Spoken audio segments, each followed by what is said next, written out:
Huwag mong kakalimutan yung teritoryong pinangako mo sa amin. Huwag ka mag-alala. Akong bahala sa'yo. Ako'y ama, anak ng reyna ng mga Belyas. Siya ay lubos na nakilala bilang isang magaling na kontrabida sa mga pelikula ni The King. Siya ay walang iba kundi si Bob Soler. Napaka-epektibo niya sa mga kontrabida roles. Pag siya na nagsasalita, talaga naman, naku! Ayokong may pumapapel dito. Sino ka ba? At takot ang mga ito. Sino ako?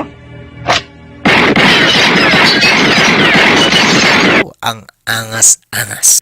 Kaya kadalasan role niya ay boss ng mga sindikato o kaya korap na politiko.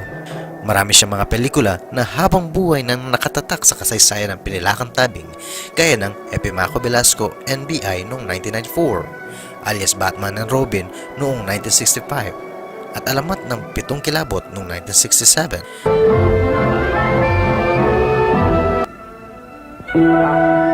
Dalawa, tatlo, apat. Si Bob Soler ang unang gumanap na role ng Captain Barbell noong 1964 kasama si Mang Dolphy bilang alter ego niya na si Ting Ting. Siya rin ang original na gumanap ng Phantom sa Pilipinas. Naging nobya ni Bob si Maggie de la Riva pero nakatuluyan niya ay ang kapatid ni FPJ. Ikinasal sila ni Elizabeth Kelly Poe noong September 1957 at sila'y nagkaroon ng 5 anak. Ngunit noong 1980, naghiwalay din. Ay naku, ang hirap-hirap talagang maging pogi. Siya nga pala boss, si Bob Soler ay pinsan ni Eddie Gutierrez. Kaya talagang lahi kaming, lahi silang mapupogi gaya ni Richard Gutierrez. Sa ngayon, si Idol Bob Soler ay kasalukuyang naninirahan ng simple at privado sa Mandaluyong. Hoy, Alex! Amo, huwag mo na patulan. Amuyong lang yan eh. Tatandaan na yan. Noel, ilayo mo na yan. Baka dito pa sa Puerto Princesa pagawaan lapida niyan. Sila pa lamang ay pinangingilaga na. Magsabi ka nga ng totoo. Ikaw ba inutusan ng biyernong yan para ako pasukin? Sigurado ako tol, minsan ka na rin nainis sa pagiging kontrabida niya sa mga pelikula ni FPJ. Siya si Angelito Ansuras o mas kilala natin bilang si Lito Ansuras. Alam niyo ba tol na galing sa kanyang unang pelikula ang palaya niyang Lito sa Halik sa Bandila noong 1948 at sinundan pa ito ng maraming pelikula gaya ng Sorrento at Tangi Ikaw noong 1968, Mga Anghel na Walang Langit noong 1970, Nasedilyo noong 1971 at Agila ng Maynila noong 1989. Si Lito ay nakakuha din ng maraming parangal sa iba't ibang awarding bodies tulad ng Star Wars, manunuri ng pelikulang Pilipino, Film Academy of Movie Arts and Sciences o mas kilalang FAMAS. Ngunit, yung nakakapagtaka, yung sa FAMAS noong 1963, isa siya sa starring role sa war movie na Sigaw ng Digmaan, ngunit ang nakuha niyang award ay Best Supporting Actor. Wow! Uso na pala ang wow mali noon. Pero, finally, na-nominate rin siya bilang Best Actor sa original movie version na Ang Pinakamagandang Hayop sa Balat ng Lupa noong 1974. Si Lito Ansuras ay kinasal kay Norma Ledesma at sila ay biniyayaan ng 8 anak. Ngunit noong taong 1995, siya ay namahalam na sa edad na 67 years old. Bago natin ipagpatuloy, mahulaan mo ba kung sino ito? Abay, isang barkong pag-uong nariya. Hindi kaya kaming lahat magkasakit sa bato? Sayang at hindi ako nakapagdala ng kahit anumang regalo. Pero nabalitaan kong mahusay ka raw gumamit ng baril. Kung ipahintulot mo. Alam ko tol, hindi lahat sa atin ay naabutan sila. Ngunit panigurado akong malaki ang iniwan nilang impluensya sa larangan ng pelikulang Pilipino. Tulad ni Rodolfo Boy Garcia, siya ay nakilala sa pagiging makarisma, ngunit kontrabida role at nakilala rin siya sa kanyang signature na wiry hair. Maraming galit yan pag siya ang kontrabida sa pelikula, lalo na kung manggagahasa ang role niya. Trademark niya yung tawa niya na talaga naman tatatak sa utak mo. Si Mang Boy ay lubos na nakilala sa pelikulang 1,000 Mukha noong 1968. Umpisan mo, tatapusin ko noong 1983. Dang Hari noong 1984, Pepeng Kaliwete noong 1982 at Sigaw ng Digmaan noong 1963 na kung saan nakasama niya si FPJ.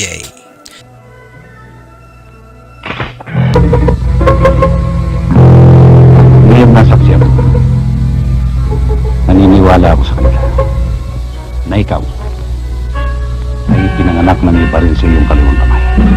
Boy ay kinasal noong 1968 kay Lucita Soriano na isang veteran actress at sila ay biniyayaan ng 2 anak. Ngunit noong July 17, 1997, si Mang Boy ay namayapa dahil sa atake sa puso sa Quezon City. Ngunit nangiwan naman siya ng alaala na tatatak sa puso ng maraming Pilipino. Isabay ko na rin tol, noong 2010 namatay sa liver disease ang kanyang anak na si Marco Polo. At nung nakaraang 2015 nang mabalita na pumanaw na rin dahil sa cardiac arrest ang kanyang asawa na si Lucita Soriano. At idagdag ko na rin tol, pumanaw na rin ang unang asawa ni Mang Boy na si Zenny Zabala noong 2017 dahil sa kidney failure naman. Nako, buti na lang di kami close ni Mang Boy. Eh, kung hindi nyo kakabilang, can I see your credential or birth certificate? Naganda ka sa akin, no? O yan. O yan, di maliwanag na, nakakaintindihan tayo. Nandun lang ako sa bandaro ng kwal. Yung Oh boy. Marahil hindi man natin siya naabutan, ngunit ang kanyang iniwang legacy ay nananatili pa rin sa ating puso. Pero sino nga ba si Pablo Virtuoso? Siya ay nakilala noong dekada 60 bilang isa sa mga naging sidekick ni Fernando Poe Jr. Bago mo pa man nakilala si Jimmy Santos tol sa kanyang estilo ng pagpapatawa, si Pablo Virtuoso ay una nang nakilala sa kanyang unique na pag-i-English o yung tinatawag nilang English Carabao. excuse me, are you really Mexico? Heto pa mga tol, siya rin ay nakilala bilang isang magaling na gitarist ng aktor at isa pang trademark niya na nagpasikat sa kanya ay ang kanyang pagiging duling. Sa katunayan, marami sa mga unang pelikula niya ay hango sa kanyang trademarks gaya ng Tambol Mayor noong 1949 at Dampot Pulot Salo noong 1970. Marami rin siyang inispok na pelikula gaya ng Agent 070 Our Man Duling noong 1969 bilang ispop sa pelikulang Agent 007 James Bond, Zato Duling noong 1969 bilang ispop ng Zato Ichi and the Chest of Gold noong 1964 at napasama rin siya sa inispop na alias Batman at Robin noong 1965. Ayon kay late Fernando Poe Jr., si Dencio at si Pablo Virtuoso ang kanyang mga paboritong sidekicks. Walang masyadong impormasyon kung ano ang dahilan ng kanyang pagkamatay, ngunit namaalam siya sa kanyang minamahal noong taong 1980. 50 change. Anong 50 cents? 40, sakli namin. Isa pa yung 40. Di wag mo na kaming payungan. Miss naman, kayo ba nung gaganda nyo yan? Magreklamo kayo? Max Alvarado. And this is the new Max, pero double X menthol candy. Max menthol candy excellently fights sore throat caused by dust and pollution. Ex-fighter in movies. Exceptional magpaginhawa ng baradong ilong. Mukhang baradong ilong. May sarap lamig. Wala. Ang susunod natin tatalakayin ay isa sa mga tumatak na kontrabida sa mga pelikula ni FPJ.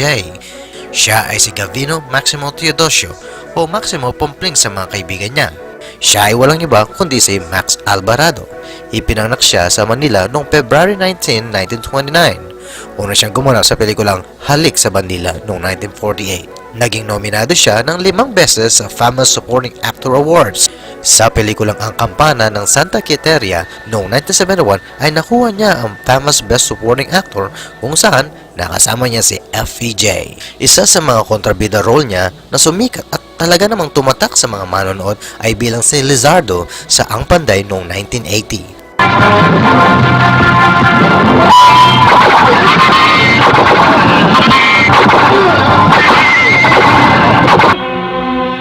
Ang ipinakita mong paggabi sa aking mga kampon ay hindi ko maaaring hangaan. Ilan sa mga pelikulang pinagsamahan nila ni FPJ ay ang mga pelikulang Ang Padrino noong 1984, Magnum Muslim 357 noong 1996 at Ang Shota Kong Balikbayan noong 1996. Heto pa mga tol, alam ba noong 1995 ay naging commercial spokesperson ng Max Candy si Max Alvarado. Hanggang sa huli ng kanyang buhay, siya ang naging face brand ng Max Candy. Pumanaw si Max Alvarado sa sakit na heart failure noong April 6, 1997 sa edad na 68. Panday! Lizardo, Ikaw pala ang palalong panday. Naibig maging tagapagligtas.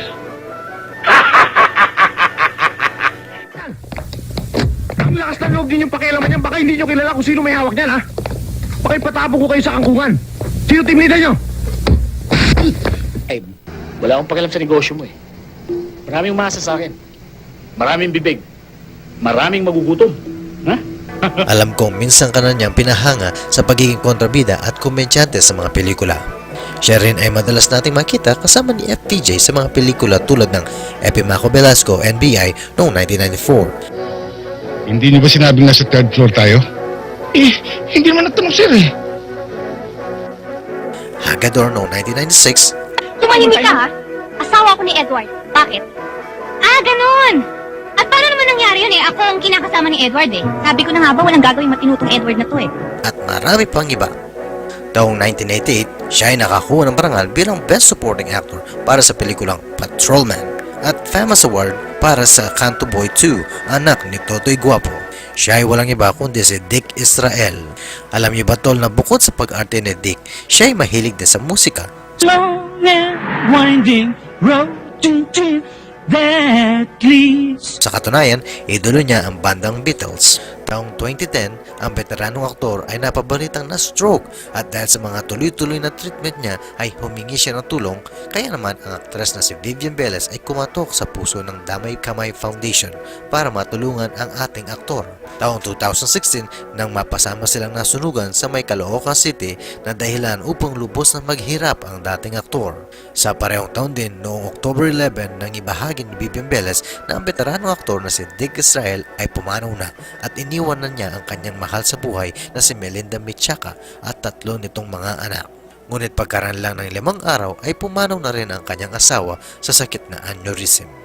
Eto, gusto mo? Masyado ka naman violent eh. Kumakalusot ka naman eh. Lagi yung internet na ganyan. Kanain mo ng masay. Masay ang tira. Para siya Efren bata. Bilyar yung tayo eh. Anak ng kambing. Hindi na ako tuwa. Esteban Valdivia o mas kilala sa pangalang Dencio Padilla o Tata Dance. Ipinanganak siya sa Narcalan, Laguna noong September 2, 1928. Ang asawa niya ay si Catalina Valdivia at nagkaroon sila ng 8 anak. Kabilang dito sina Dennis Padilla at si Jean Padilla na sumunod sa yapak niya. Nauna siyang lumabas sa pelikulang Ang Lois Gang at si Og sa Mindoro noong 1958. Ano? Baka merong gusto diyang magurumintadong matapang. Barangay Tanot? Hulutin ang bangkay, balutin sa panig, at itapon sa ilog. Siya ang tinaguriang sidekick ni FPJ na may accent na Batanggenyo. Kanila nakasalalay ang aking kapalaran at kaligayahan. Ano masasabi niyo sa kanya? Mukha po siyang probinsyanong salo. Urig naman, iha. At ang trademark niyang malaking balisong. Baga, ay dituruan natin ang leksyon. Kabilang sa mga pelikula na kanilang pinagsamahan ay Ang Bato sa Buhangin noong 1976, Batang Quiapo noong 1986, kahit konting pagtingin noong 1990 na nakasama nila ang megastar Sharon Cuneta, at nagkaroon pa ito ng Part 2 noong 1995 na Minsan Pa Kahit Konting Pagtingin. O ano, Georgia, pakakasal ba tayo o hindi? Pakakasal! Ayos! May kakilala ko sa Florida Blanca. Anytime kayo doon. Noong 1991, ginawa na siya bilang Best Supporting Actor sa pelikulang Kahit Konting Pagtingin sa FAP Awards o Film Academy of the Philippines. At sa edad na 69, pumanaw si Dencio sa cardiac arrest noong October 10, 1997 sa Quezon City. Ang ibig ko lamang maging kapalit ng aking kalamay ay ang matamis mong oo. Ay, naku. Aloko. Buti nga sa'yo. Napalakas yata ang... Tama niyo ko! Tama na yan! Hoy! Kinakatalo mo ba ako, ha? Ano itong napalitaan kung tumayo ka pa? Para magtanong ng impormasyon tungkol sa akin! At kagabi, kinausap mo pa ang record custodian natin para halukatin ang record ko! Boss ng mga guns, hudas na kaibigan, kurap na politiko, tiwaling pulis, kasabwat ng mga sindikato, taksil na kumpare. Ay naku, basta role ng isang kontrabida, siya na yata ang Hakot Award.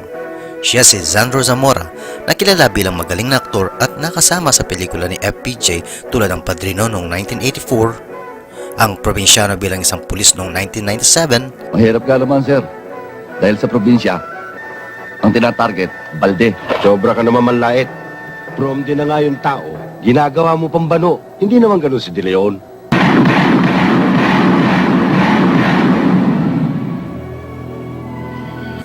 isang bala ka lang. ang dalubhasa noong 2000 at marami pang iba basta ang alam ko at alam ng lahat na regular yan sa FPJ Films. Maliwanag na kagagawa ng mga kalaban natin yan. Kaya kahit kanina sa atin dito, pwede mangyari yan. Gusto nila sirain ng pulis. Ako nga lang na-chepo nila. Kagaya ni Paquito Diaz, boses pa lang, kontrabida na talaga. May gusto ka malaman sa akin? Ako tanungin mo! Pero alam nyo ba mga tol, na bukod sa pagiging dekalidad na aktor ni Mang Sandro, siya rin ay magaling na singer. Pakinggan mo.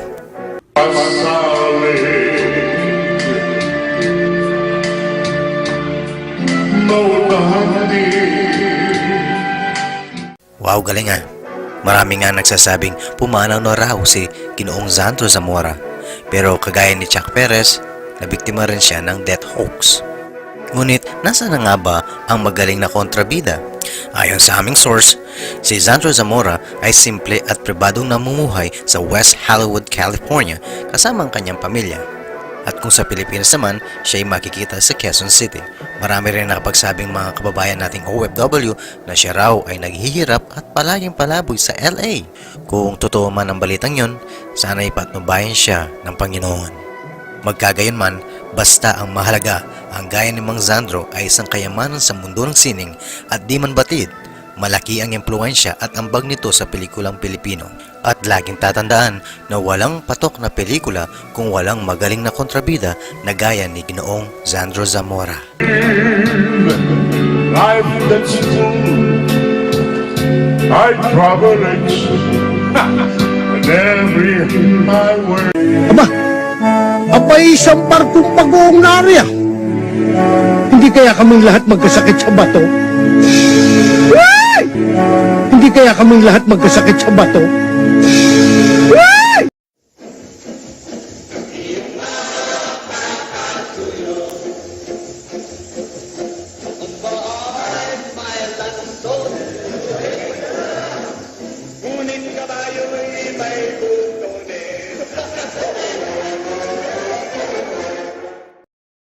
Abuso ka na. Tauhan lamang kita. Bakit pinapahiya mo ko? Bakit lakad ka ng lakad na hindi tumitimbre sa akin? Hindi ikaw ang nagpapatakbo ng departamento. Kung pag-uusapan natin kung sino ang mga matatagal na stuntman sa FPJ Productions, ay paniguradong kasama sa listahan ang pinsan ni The King na si Robert Talbis o Robert Talabis. Isa rin siya sa mga palaging nakikita mo sa mga FPJ movies. Ito kasi yung kagandahan sa mga stuntman noon. Hindi lang sila pang stunt, kundi mahusay rin sila sa pag-arte. At kasama na rito si Ginoong Talabis. Kung matatandaan tol, siya yung Chris Pulo na hinahanap ni Kapitan na ginampanan ni Eddie Garcia sa unang Pedro Penduko movie noong 1973. Si Robert Talabis ay lubos na nakilala bilang character actor sa mga pelikula gaya ng Murder in the Orient noong 1974, Hari ng Stunt noong 1981. Alam ko nangangailangan ka. Pero, bata pa tayo eh. Importante ang buhay, pare.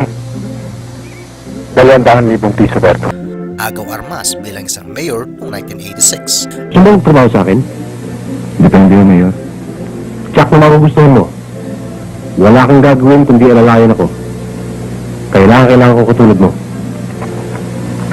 Magaling. At A Dangerous Life bilang Joker Arroyo noong 1988. Ngunit taong 1992 nang lubusan tayong iwan ng ating veteranong aktor, pero nag-iwan naman siya ng magandang alaala sa larangan ng pelikula. Magbulat-latan nga tayo ng record. Narating ko ang ranggong ito dahil sa hindi ako mangmang at lalong hindi ako dating huto na katulad. Yan nga ang dahilan kung bakit kinakabahan ako eh. Walang nagdidemanda. Ang ibig sabihin niyan, gagantihan ka kahit mag-ingat ka. Matinding kontrabida rin ni Totol. Suki rin ni The King sa mga pelikula niya noon. Alam kong nasa listahan niyo rin siya sa pagiging magaling na kontrabida sa larangan ng pelikulang Pilipino. Siya ay si Johnny Wilson na kilalang kilala noong dekada 60. Siya ay dating radio voice talent bago niya pinasukan ang movie industry. Nakita ang pagiging epektibong kontrabida ni Johnny sa mga pelikula tulad ng O Pagsintang Labis noong 1967, Isang Bala Ka Lang noong 1983, The Return of Bionic Boy bilang Cordero noong 1979, at bilang na ang oras mo bilang Attorney Dayaw noong 1985. Isang lalaki, anong tingin mo sa kanya? O sige, pabalik na lang ho ako. Hindi! Yan ang hirap sa'yo eh. Paano ako maniniwalang kaya mo humawak ng negosyo? Paano ako maniniwalang kaya mo humawak ng kumpanya? Alam niyo ba mga tol na bukod sa pagiging aktor, si Johnny ay naging isang vice mayor sa Makati noong 1971. Si Johnny ay binayaan din ng dalawang mapagmahal at talentadong mga anak na sina Monique Wilson na gumanap bilang Kim sa Miss Saigon at si Jamie na isang magaling theater actor. Ngunit noong December 30, 2003 ay binawian na ng buhay si Johnny dahil sa heart attack. Gado po ang buhay ni Benji, Atty. Pati mo kayo. Ako? Pero, di bale, Berto. Di bale. Ako?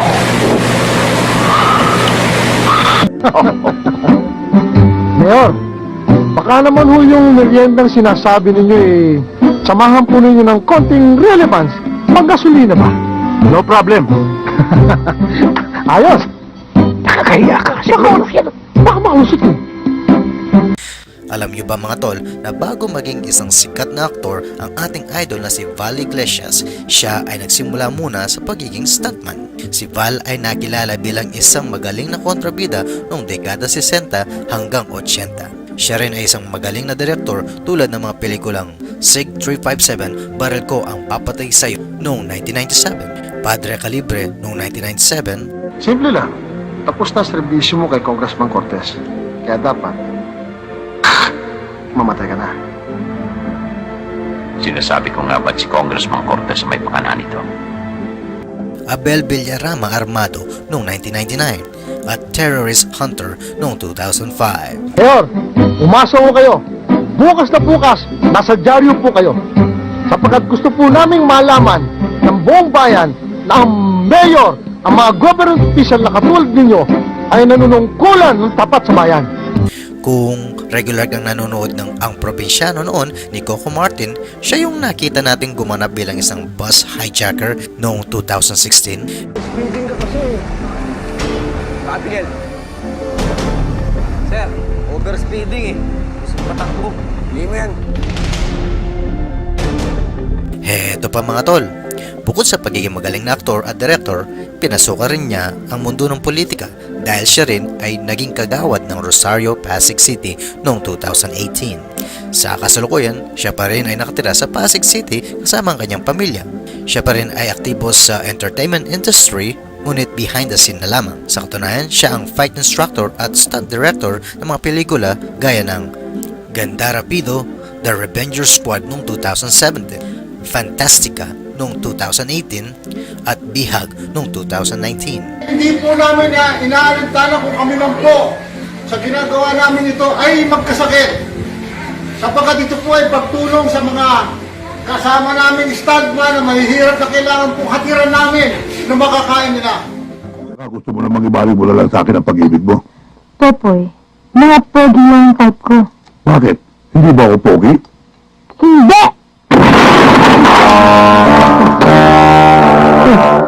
Hoy! Ano po yun? Isa siya sa mga madaling tandaan na artista.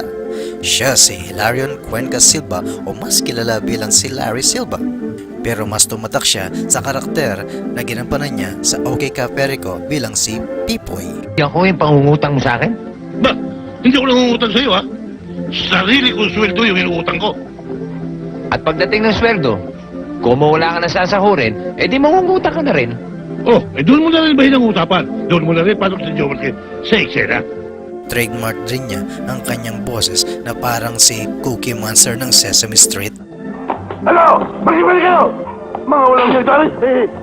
Siya ay nakilala sa mga pelikulang gaya ng Baril na Ginto noong 1964, Sa Kamay ng Mga Kilabot noong 1965, Ang Padrino bilang Hilario noong 1984, The Secret of the Incas Empire noong 1987 at marami pang iba. Pero alam niyo ba mga tol na bagong naging aktor itong ating idol, siya muna ay naging isang amateur boxer. Heto pa mga tol, siya rin ay naging councilor ng Maynila ng ilang beses sa loob ng taong 1995 hanggang 2004. At minsan na rin siyang naging vice-alkalde noon. Si Pipoy ay isa ring tapat na deboto ng Black Nazarene.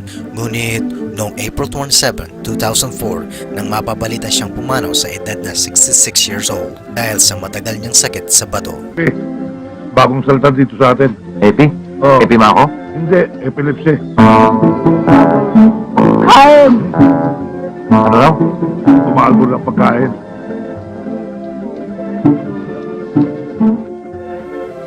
Hindi mo ako pwede makuha sa pakiusap eh. Ang kailangan ko'y pera.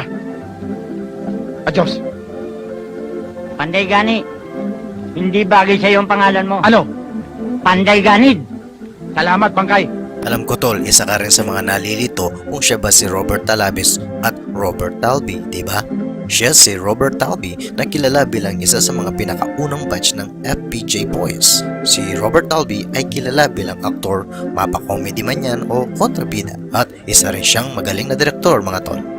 Siya ay kilalang kilala sa mga pelikula tulad ng Mano Mano noong 1964, Turing Quezmundo, Kapitan Langgam noong 1992, Silang Matatapang Walang Atras sa Laban noong 1994, Oh My Ghost bilang policeman noong 2002, Eseng ng Tondo noong 1997, May nasagap ako sa lugar namin.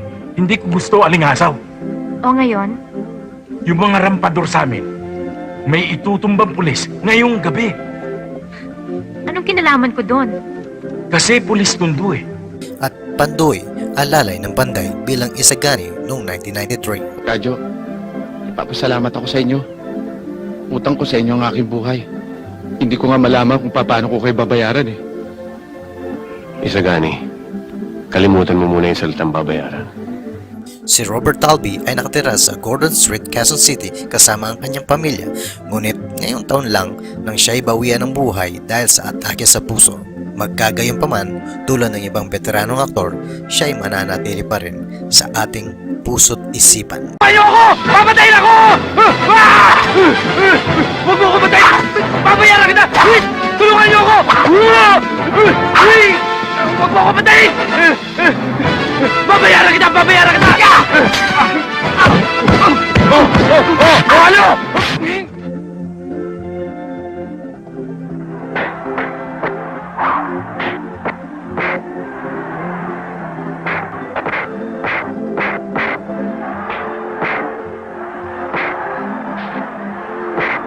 Oh boy! Alam ko karamihan sa atin noon, nung bata pa tayo ay takot na takot kay Zuma, isang taong ahas. Siya si Max Laurel na nakilala bilang isa sa mga mahuhusay na aktor dito sa ating bansa.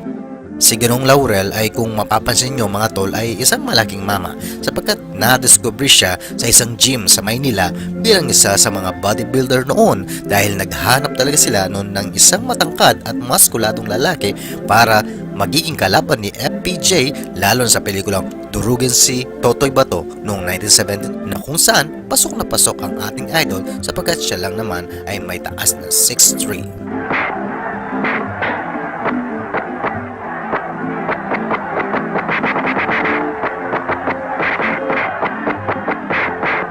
Ngunit bago pa man yun ay naging aktor na siya sa mga pelikula ni FPJ simula noong 1975 sa pelikulang Tatak ng Alipin. Heto pa tol, siya rin ay nakapagtapos ng kursong Commerce sa Letran.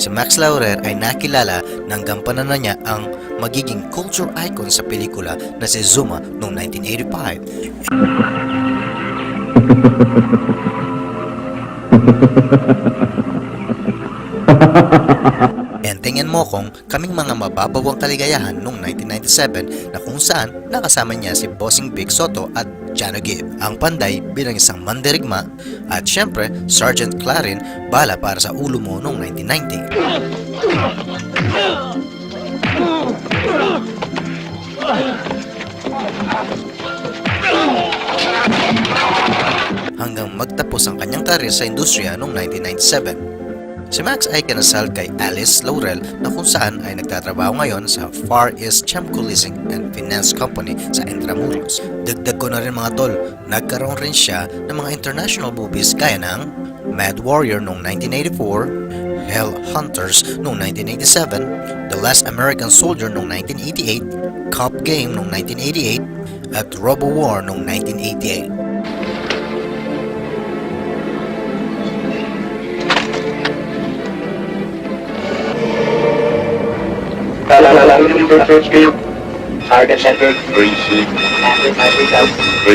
Ngunit noong June 11, 2016 nang mabalitang binawian ng buhay ang veteranong aktor dahil sa cardiac arrest.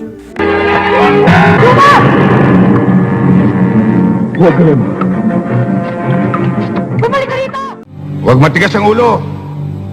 Sumuko ka na. Para walang mangyari sa'yo. Hindi matigas ang ulo ko!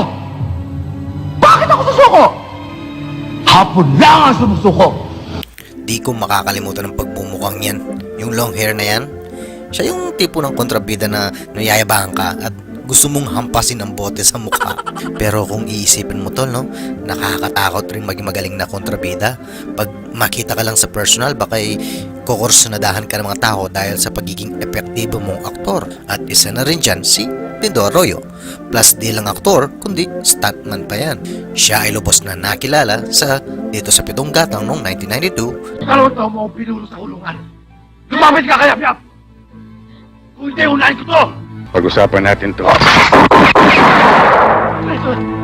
Ang TV movie The Darn Adventure bilang si Prinsipe Pedro, Hanggat May Hininga bilang si Edwin, at sa Ang Probinsyano bilang Dado noong 1997. Di ba bitiwan mo baril mo? Mag-usap tayo. Ano, Kuya? Bakit ko bibitawan itong baril na to? Akin to! Si Dindo ay kinasal kay Sherilyn at sila ay biniyayaan ng 6 na mapagmahal na anak. Ngunit noong 2009, si Cheryl ay namatay dahil sa heart attack. Taong 2014, nang mapabalita naman ng ating veteranong aktor ay na-diagnose ng malalang sakit. At dahil doon ay malungkot mang sabihin naapilitan siyang magpahinga muna sa industriya sapagkat siya'y na-diagnose ng cancer sa atay at stage 4 na ito.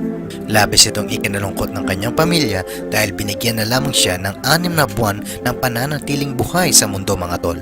Ngunit sa tulong ng pananalig sa Diyos, hindi sumuko si Ginoong Arroyo at ang kanyang pamilya na sumubok ng ibang paraan ng panggagamot at ito ang traditional Chinese medicine na kung saan milagrong nagpagaling naman sa kanya at unti-unting nanumbalik ang kanyang lakas. At God is good mga tol, ganon rin unti-unting bumabalik ang kanyang karir. Noong 2016 nang mabigyan ulit siya ng pagkakataon ng bumalik sa telebisyon at nakita natin siyang gumanap sa Ang Probinsyano bilang si General Acosta.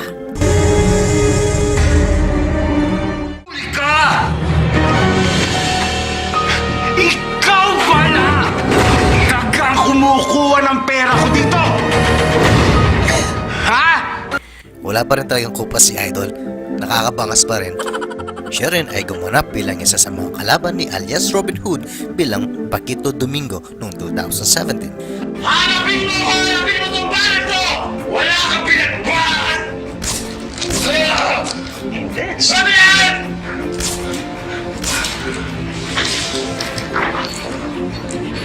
Hoy!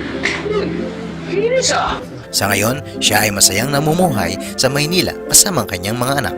Siya pa rin ay aktibo sa kanyang karir. Sa katunayan, ngayong 2020 lang nang makita natin siyang gumanap sa The Gift bilang si Johnson. Ni kantiin! Ang girlfriend ko. Morning, Kevin. Alis naman na kami ni Paking. Naku, wag niyo akong kantiin, ma'am. Kakalmot-kalmutin kita na parang kuting.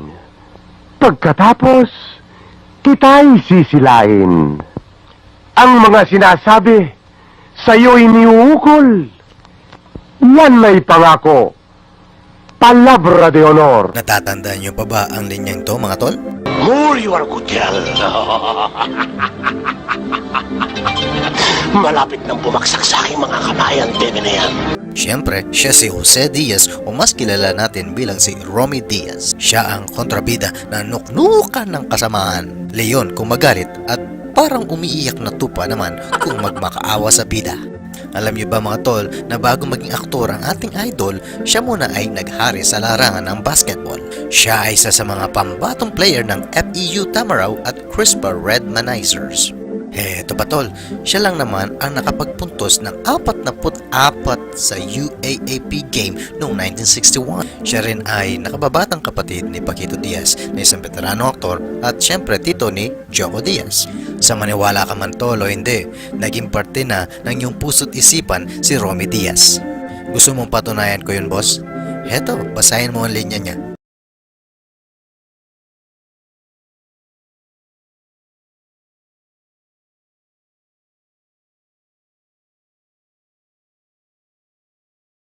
Oo, di ba? Naririnig mo pa rin ang boses niya habang binabasa mo. Ganon katindi ang mga kontrabida noon.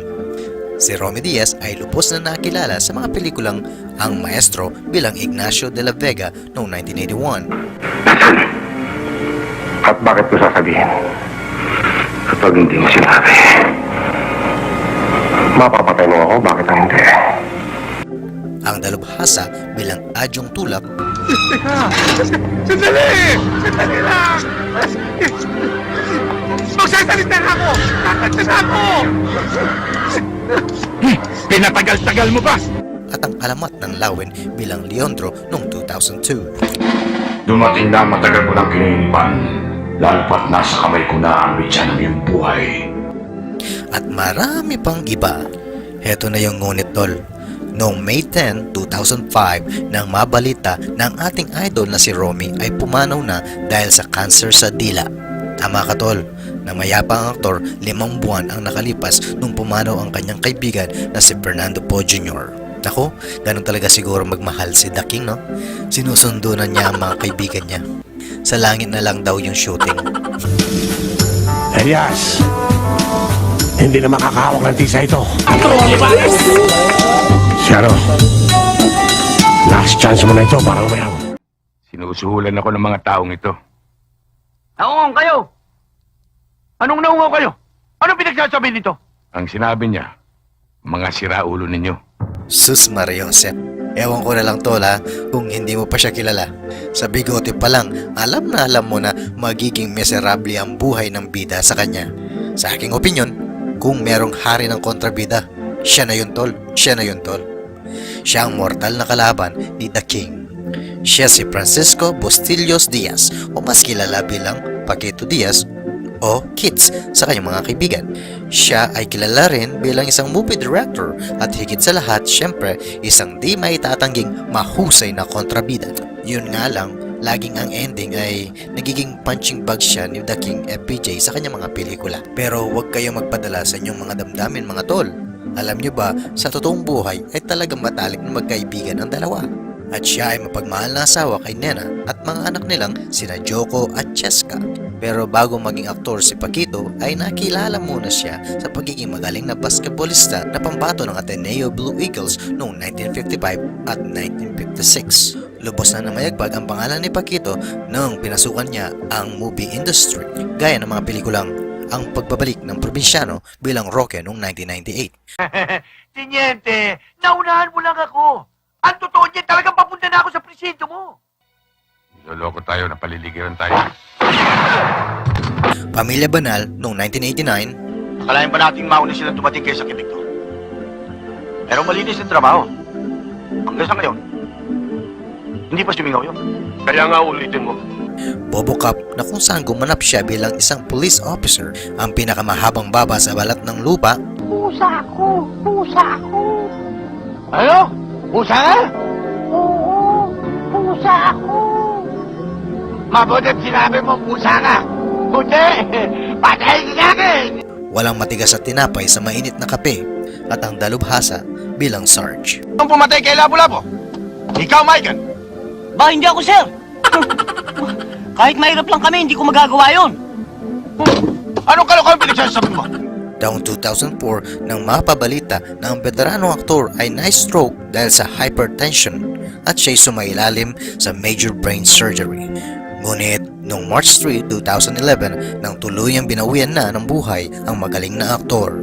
Magkagayunpaman, ang iniwan naman niyang alaala at pagmamahal sa mga Pilipino ay mananatili pa rin sa kanilang mga puso at ito'y magpakailanman sa kasaysayan ng pinalakang tabing. Kumusta mga tol? Isa ka bang FPJ fan? Naalala mo pa ba ang mga child star na kanyang nakatrabaho noon? Ang mga makukulit at cute na mga chikiting na kasama niya sa kanyang mga pelikula. Bigyan ka namin ng candy. Oo. Ako, gusto ko ng money. Money? 10 pesos!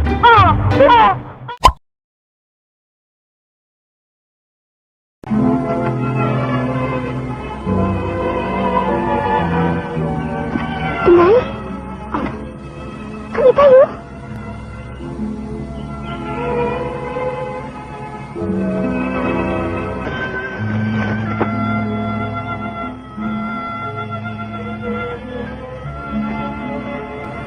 Napanood niyo ba ang dating variety show na Eka si Bata? Isa sa mga naging batang host nito ay si R.R. Herrera kasama sina Aiza Seguera, L.A. Lopez at Kathleen Gokye. Heto pa mga tol, bago sumabak si R.R. sa pag-host ay lumabas siya sa isang teledrama show na Agila noong 1987. Ang hindi ka nasisikatan ng araw. Wala ka bang malaki? Wala po eh, umalis. Pero pinagbilin po sa akin, ako po muna leader ngayon. Kapag puno ng Salo Part 3 at Batas ng 45 ay iilan lamang sa mga pelikula na pinagsamahan nila ni FPJ. Nakakuha din siya ng Best Child Actor at Best Child Performer sa mga pelikulang kanyang ginawa. Pansamantalang iniwan ni R.R. Herrera ang pag-aartista upang matutukan ang pag-aaral niya sa Ateneo de Manila University kung saan kumuha siya ng Communication Technology. Sinubukan din niyang magbalik showbiz pagkatapos niyang mag-aral pero hindi ito nangyari. Sa isang TV guesting niya noong 2011 sa Chris TV, sinabi niya na gustong-gusto niyang bumalik ng showbiz pagkatapos niya sa college but then na-realize niya na mahirap kasi medyo masikip na. Sa kasalukuyan, siya ang regional director ng Transstation Philippines kasama ang kanyang asawang si Karel Mangalyag. I-share ko na rin to mga boss. Alam niyo ba na si Karel Mangalyag? Siya ang kumanta ng Tell the World of His Love. Namiss ko rin ang kantang yun Parinig nga ulit. Jesus Christ, our Savior, His most precious one. Si RR ay licensed scuba diver na ngayon, kung kaya ang underwater photography ang isa sa kanyang pinagkakabalahan. Itaas ang kamay! Kapigil mo na rin, sabihin mo, flexible ka pala. Kaibigan ko, balikbayan. Mamoy, huwag mo sabihin na ang batang Hindi! Isang yagit yan. Madalas dyan natutulog yan. Kumisan doon sa bahay. Alam ko na... Ate! Anong gagawin namin sa patola? Sa sardina, saan pa? Naghahanap pa kayo ng kaninorte. Sardinas con patola. Isa pang child star na pag-uusapan natin mga tol ay si Charles De Hoya Dreyfus, mas kilala sa tao na Chucky Dreyfus. Nagkasama sila ni The King FPJ sa pelikulang Batang Quiapo na pinalabas noong 1986 na gumanap bilang si Dodong. Kaya magmula ngayon hatid sundo ka sa akin Anong halang-halang ang bituka? Halang din ako. Katulad ng mga sumikat na child star ay nakakuha din siya ng mga award gaya ng Best Child Actor sa Famous Award at Best Child Performer sa Metro Manila Film Festival sa pelikulang Idol bilang sidekick ni Rudy Fernandez. Bukod pa dyan ay lumabas din siya sa iba't ibang TV commercial gaya ng Colgate at KFC. Sa edad na 12 ay naging miyembro siya ng Des Entertainment na napabilang sa Wednesday Group. Naging kalab din rin niya ang dating aktres na si Isabel Granada sa Magic to Love at iba pang pelikula. Lumalabas pa din si Chucky Dreyfus sa mga TV guesting. Isa na rito ay noong March 13, 2020 sa isang segment ng Itbulaga na Bawal Judgmental kung saan ay sinabi ng aktor na naging girlfriend niya daw si Sunshine Cruz na itinanggi naman ng aktres. Naku, si Chucky lang yata ang naialam ng relasyon nila. Dahil dyan, isang kanta nga ng Hello Darkness My Old Friend. Hello darkness my old friend, I've come to talk with you again. Sa kasalukuyan, nakatira siya kasama ang kanyang asawa at dalawa niyang anak sa Mandaluyong City at isa na siyang vlogger at content creator sa YouTube. Very active din siya bilang social media influencer. My heart goes sha-la-la-la-la.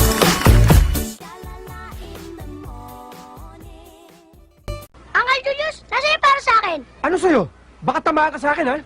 Anong tamaan? Tignan natin kung sino matamaan sa atin dalawa. Aba, itong hilaw na kutong lupang to, ang tapang mo! Ikaw ang kutong lupa. Kilala niyo pa ba yan mga tol? Hindi si Billy Joe Cropper yan ha. Siya ay si Mark Angelo Wilson, isang child star na nakilala noong dekada 90. Una siyang lumabas noong 1997 sa pelikula ni Ronnie Ricketts na Wala Ka ng Puwang sa Mundo na gumanap bilang isang kidnap victim. Diyan ka pupunta ha? Pantala mo yung bata. Itatakas ko. Ano? Dahil manganib ka ang kanyang buhay. Ako na lang harapin niyo. Katulad ng mga naunang child stars, nakasama din niya ang action king na si FVJ sa kanyang pelikulang Ang Dalubhasa. Gumanap bilang batang naoperahan dahil sa appendicitis. Wala akong dapat panagutan. Umawat lang ako. Awat ba yun nakit ka? Ako nga pulis, hindi ko ginagawa yun eh. Pulis nga! Kaya gampanan mo pagka-pulis mo! Lumabas din siya sa drama movies gaya ng Magkapatid kasama sina Julian Santos at ang megastar Sharon Cuneta.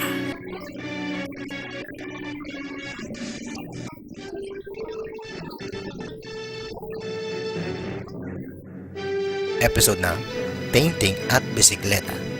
Pagkatapos ng kanyang showbiz career ay nakapagtrabaho siya bilang quality assurance ng Teletech Verizon STS at isang quality assurance specialist ng isang electronic company na Jobo. Sa kasalukuyan, siya ay naninirahan sa Santa Rosa, Laguna kasama ang kanyang partner na si Indy Solomon Barcela at kanyang anak. Nagtatrabaho siya bilang Operations Supervisor sa Zero Telemarketing Services at nagmamay-ari ng Angel O's Collective. Insilito. Talaga, kagat niya ng aso, hindi ako natatakot. Diyan pa. Nako, kaya pala kanina. Namumutla ka. Ano mumutla? Uli ko yun, ha? Kung sino ka rito? Sino? Ikaw ang racket ka ng tubig dito. May racket ng tubig. Hindi ko gusto ang tono ng salita mo, ah. Ba? Pagkausap ba kita, kinakailangan tama ang tono ko? Dapat.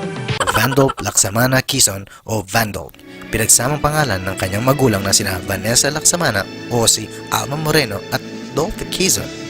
Dahil nasa dugo na niya ang pagiging artista, bata pa lang siya ay sumabak na sa pelikula. Ilan sa mga pelikulang pinagsamahan nila ng magama ay ang Balimbing, Mga Taong Hunyango noong 1986 at Espadang Patpat. Gamit, kasal. Mapang-asar kayo Ito ang sa inyo. May kasama pa siyang isa. Kung saan nakuha niya ang Best Child Performer sa Metro Manila Film Festival. Lingid sa kaalaman ng nakararami, alam niyo ba mga tol na itong si Vandolp ay inaanak sa binyag ni FPJ. Ang Walang Matigas na Tinapay sa Mainit na Kape noong 1994 ay ang pelikula na pinagsamahan nilang magninong. May gusto natin, ayaw-ayaw. Pagpunay ang dalaw, ay nayayamot. Huwag mong talawin, dadabog-dabog. Huwag mong suyuin, ay... Sa kanyang kabataan ay lagi siyang nai-involve sa mga car accident. Isa na rito ang kanyang aksidente noong November 19, 2001 kung saan kasama niya ang kanyang girlfriend na si Desiree Ishe Requiza na kinamatay nito. Malimit pa din nating makita na lumabas si Vandolp sa pelikula, teleserye at TV guesting. Noong December taong 2007 ay kinasal siya sa longtime partner niya na si Jenny Salimaw, dating miyembro ng dance group na G-Girls sa Magandang Tanghali Bayan. Sa ngayon, nakatira sila sa Barangay Tambo, Parañaque City kasama ang kanilang anak na si Vito Quezon at Gabriela Bante na anak niya sa dating karelasyon, kung saan nagsisilbi bilang chairwoman ng Barangay Tambo si Jenny at councilor ng unang distrito naman ng Parañaque si Vandolp. Ang lalamig ang buong katawan ko. Mamatay na yata ako. Otsi, huwag ka mamamatay. Pag namatay ka, papatayin kita. Bago natin ipagpatuloy, mahulaan mo ba kung sino ito? Narito ang ating kaligtasan na matagal na nating hinahanap. Ang aklat na itim! Patak na naman ang ulan sa bubong ng bahay. Butas-butas ang bubong, kaya basa ang sahig ng bahay. Sino ba naman ang di nakakilala kay Matet de Leon o sa totoong buhay, Maria Nora Teresa Villamayor? Oo mga tol, halos parehas sila ng pangalan ng sumikat na manika ni na Ate Kai at Tirsa Cruz, di ba? Na si Maria Leonora Teresa. Isa siya sa mga inampon o adopted children ni na Christopher de Leon at Nora Honor. Nakakilala din siya sa kanyang malapad na noo, gaya ng kapatid ko, taas noo kahit kanino. Katulad ng ibang naging child star, nakasama din niya ang The King FVJ sa pelikulang One Day Isang Araw noong 1988 bilang Precious.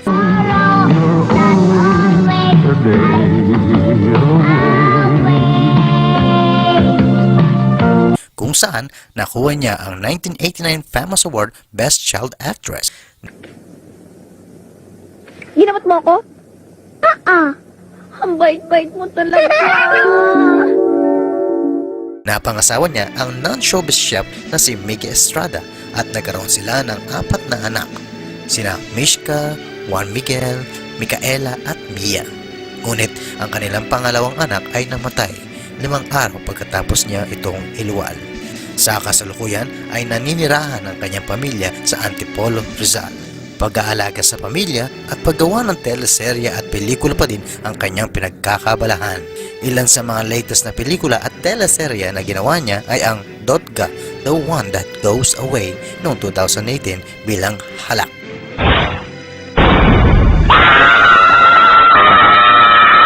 Wow, ikaw talaga natakot sa akin. Ano talaga, unahan lang. Nang ngumiti ang langit noong 2019 bilang Ruth. Hoy! Kayong dalawa. Alam niyo sa lulusog niyo na yan, akala niyo hindi ko kayo makikita? Kitang-kita ko kayo. At ang Burado na ipapalabas sa ABS-CBN. Naku, kailan kaya ipapalabas?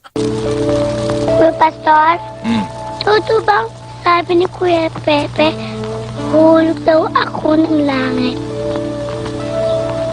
Oo. Wala! Hindi talaga mabunot ni Tata Temyong! Hindi talaga mabunot! Sabyo! Hindi mabunot ni Tata Temyong! Ngayon nila matitikman ang sakit na pinadanas nila sa mga sawing palad na kasama natin. Isa sa mga tinangkilik na pelikula ni The King FPJ ay ang Panday na nagkaroon ng 4 na sequels noong dekada 80. Kilala niyo pa ba ang kanyang sidekick buddy na si Lando? Siya ay walang iba kundi si Luisito Louie Garcia Medina o Bentot Jr., anak ng dating komedyanteng si Bentot o Arturo Vergara Medina. Bilang paglilinaw tol, bukod kay Luisito ay isa ring dating aktor at komedyante ang nakilala sa showbiz bilang Bentot Jr. o si Nick Medina na kanya namang kapatid. Mahilig talaga sila sa Bentot, no? It runs in the family. It's a tradition. Katulad ni Onin, ay 4 na taong gulang lamang si Bentot Jr. nang una siyang mapanood sa pelikulang Tama Na, Erap noong 1974 na pinagbidahan ni na Joseph Estrada at Toots Anson Roa. Isa sa mga pelikula na sumikat ay ang Darna vs. The Planet Woman ni Ate V. Siya ang gumanap na Ding. Patingin nga na yung eksena. Hindi ko na itong gagamitin ko na doon. Dana! Huling pelikula niya ay ang Campus Beat bilang sidekick ni Aga Mulak noong 1984 bago pansamantalang iwan ng showbiz para ipagpatuloy ang pag-aaral. Nakapagtapos siya ng kolehiyo sa kursong Commerce Major in Management sa FEU. Nakakuha din siya ng back-to-back Famous Best Child Actor Award noong 1980 at 1981. Pero alam niyo ba mga tol, ang naging buhay niya pagkatapos ng kanyang showbiz career, nalulong siya sa droga na sumira sa kanyang buhay at minsan na ding napabalita sa TV dahil sa pag-shoplifting niya sa isang tindahan. Sa tulong ng kanyang kuya Ronnie na si The King at pagkamatay ng kanyang kaibigan na nalulong din sa droga ang naghudyok sa kanya para tigilan ang bisyo. Naging miyembro siya ng Born Again Christian Movement kung saan ay naatasan siya ng Evangelist Integration for Jail Ministry. Nagtrabaho din siya bilang agent servicing ng isang energy supplier company. Pumanaw si Bento Jr. sa edad na 46 years old noong May 5, 2016 at naulila niya ang 5 anak. Hindi na baka makatama ka ng mga tao roon. Ako na bahala! Arago! Ko ng money? Mani? 10 pesos! Oh! Ang child wonder of the Philippines na si Angelo Jose Rocha Mulak na kilala bilang Nino Onin Mulak. 3 taong gulang pa lamang siya nang magsimula siya sa showbiz. Kabilang sa mga pelikulang pinagbedahan niya ay ang Lulubog Lilitaw sa ilalim ng tulay noong 1974. Ito rin ang kauna-unahan niyang pelikula. Sinundan pa ito ng Ang Leon at ang Daga noong 1975. Bibigyan ka namin ng candy. Oo. Ako gusto ko ng money? Mani? 10 pesos! Oh! At ang Tutubing Kalabaw, Tutubing Karayom noong 1977 kung saan nakasama niya ang The King. Dahil sa angking galing niya sa pag-arte sa camera, ginawaran siya ng 3 beses bilang Best Child Actor. Hindi ako natatakot sa'yo! Mataka ako!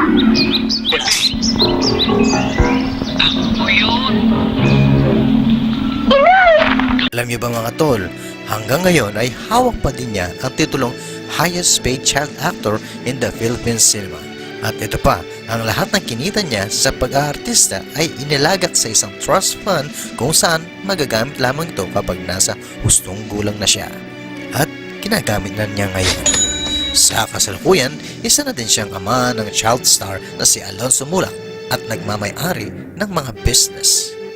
Siya lang naman ang nagmamay-ari ng sikat na Mega Milk Bake Shop, home of Mulak and Saimada sa Quezon City, Stage Brothers at El Nino Apartment. Bukod pa dito, ang pag-aaktor, director, producer at acting coach ang kanyang pinagkakaabalahan. Lumipas man ang maraming dekada dahil sa kanyang natatanging ambag sa industriya ay ginawaran siya ng 2019 winner Special Award ng Outstanding Star of the Century. Para daw manalo, ang dapat gamitin, utak! Utak! Loko mo na naman ako, no? Atis ko na pinato rin eh. Hindi! Saka sabi niya, salamat daw. Salamat ka. Ewan ko, yun ang sabi niya sa akin eh. Sa totoo lang mga tol, isa siya sa mga child star na gustong-gusto kong napapanood sa mga pelikula ni The King noon. Isa kasi siya sa mga batang umani ng atensyon sa sambayanan sa larangan ng pelikulang Pilipino tulad ng Nardo Puchero noong 1969, Ito lang, tangin. Pahangin. Kanina masakit ang katawan. Pagkatapos masakit ang tiyan. Ngayon may pahangin-hangin ka pa. Bakit tumama sa'yo masamang hangin at tuluyan ka? Mga Hello Walang Langit noong 1970, Walang Matigas na Tinapay sa Mainit na Kape noong 1994, Isusumbong Kita sa Tatay Ko noong 1999 na kung saan nakasama din niya si Julian Santos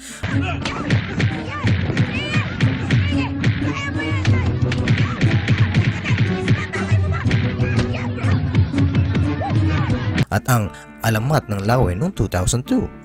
Pagkatapos ng kanyang huling pagganap sa pelikula ay mas pinili na lang na iwan ang kanyang showbiz career at mamuhay ng pribado. Sa ngayon, si Zernan ay kasalukuyang nakatira sa San Pedro, Laguna at siya ay may 3 anak na sina Herman Ruigi, Herman Joaquin at Heben Lara. Siya rin ay nakapagtapos sa University of the East. Tanga mo dyan. Eh, busugo naman natin tayo eh. Gusto pa yung nagtatampalan? Sige, trabaho. At ikaw, anong gagawa mo dito? Nagwawali. Sige, puputin mo. Yes sir, maganda. Very nice gun sir. Maganda. But, there's a nicer one. Nice? Yeah, it's the Tulad ng kanyang amamahan sa pelikula na si FPJ, si Michael Pigar ay nakilala bilang isang batang palaban tulad ng mga pelikulang Ang Maestro noong 1991, Yan ang gusto ko. Lumalaban. Guardia. Pepeng Kaluwete noong 1982,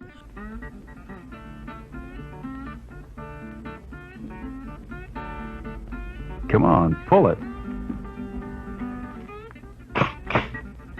Pagbabalik ng Panday at Sambahin ang Ngalan Mo bilang Nardo noong 1981. Huwag po, huwag niyo pong alisin to. Hindi ko po maaaring alisin to. Santo, kung hindi saging, kamote lang kakain natin. Salamat. Ngunit tulad ng karamihan, mas pinili na lang ni Michael ang mamuhay ng pribado. Sa kasalukuyan ay masaya na siyang namumuhay sa Maynila kasama ang kanyang asawa na si Ralph Pigar at isa nilang anak. Alam niyo ba mga tol na bukod sa pagiging mabuting padre de pamilya ng ating idolo noon ay isa na ngayong servant ng Panginoon na kung saan siya isang pastor sa Church So Blessed Cainta. Sa katunayan, noong nakaraang April 27 nang sinimulan nila ang kanilang You Can Heal online workshop na kung saan inaanyayahan ang lahat na dumalo o makisama sa kanilang free workshop. Pero tatanda mo, hindi ko ba pinagbubuti? Katagal ka kaya?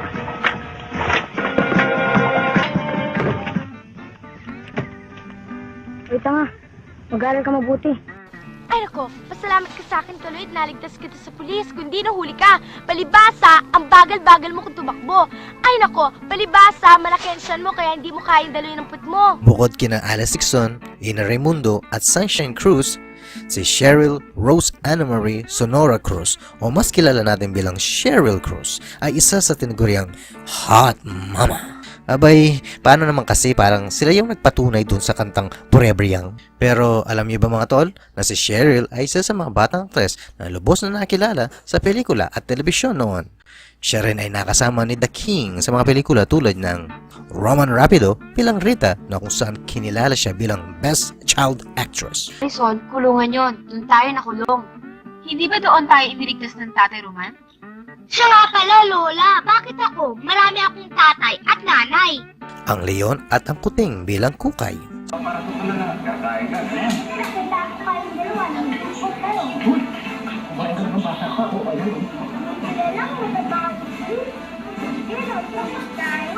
Si Cheryl ay nakakuha din ng Famous Best Child Actress Award para sa pelikulang Mga Basang Sisiw na kung saan nakasama niya si Janice de Belen at dating actress na si Julie Vega.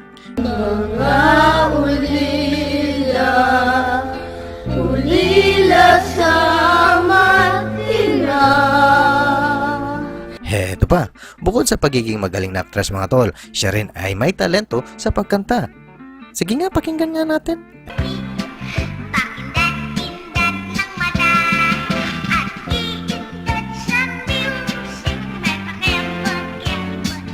Actually, magaling siya tol pero hindi lang yan ang lubos na nagpabilib sa atin.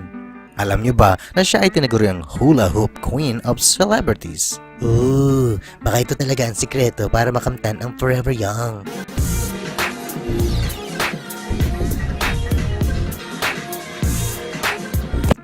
Siya ay patuloy pa rin sa kanyang career at noong nakarang taon lang nang mapabilang siya sa magkaagaw na kung saan kasama niya si Sunshine Dizon.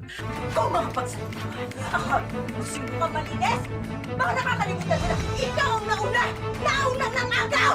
Bukod sa pagiging abala niya sa kanyang career, siya rin ay isang mapagmahal na ina sa kanyang unika hiha na si Ashley na kung saan noong nakarang taon lang siya ay nagtapos ng senior high school sa Scottish Rite Masonic Center sa San Francisco, California. Pansin ko lang, palagi na lang nasa California mga artista natin, no?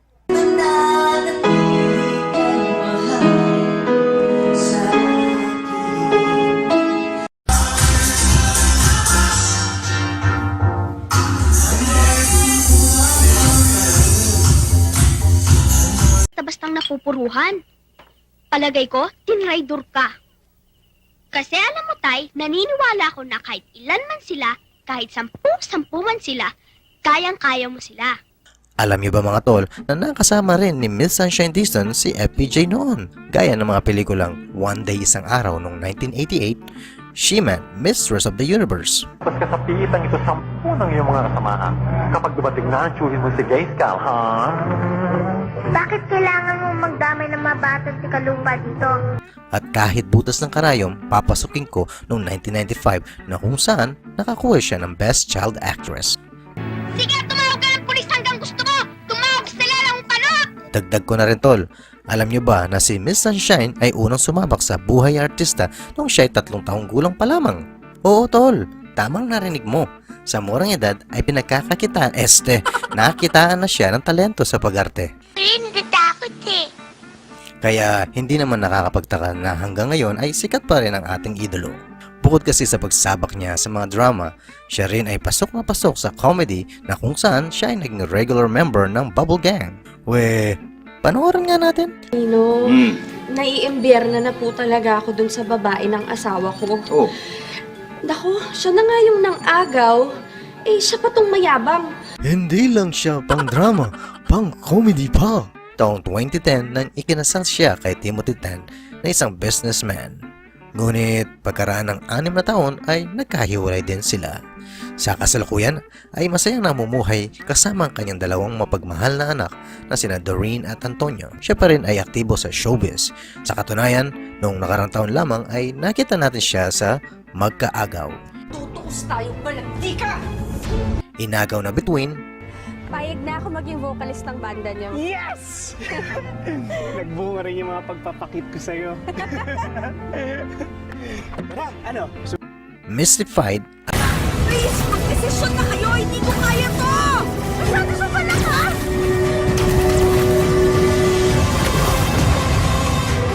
at daddy's girl. Bukod pa dito, siya rin ay abala sa kanyang mga negosyo gaya ng Maisa Nail Salon. Ano? Alam mo, Tay, palagay ko, okay na rin na may makilala kang ibang babae. Alam mo, mahal ko si nanay, pero palagay ko dapat lumikaya ka.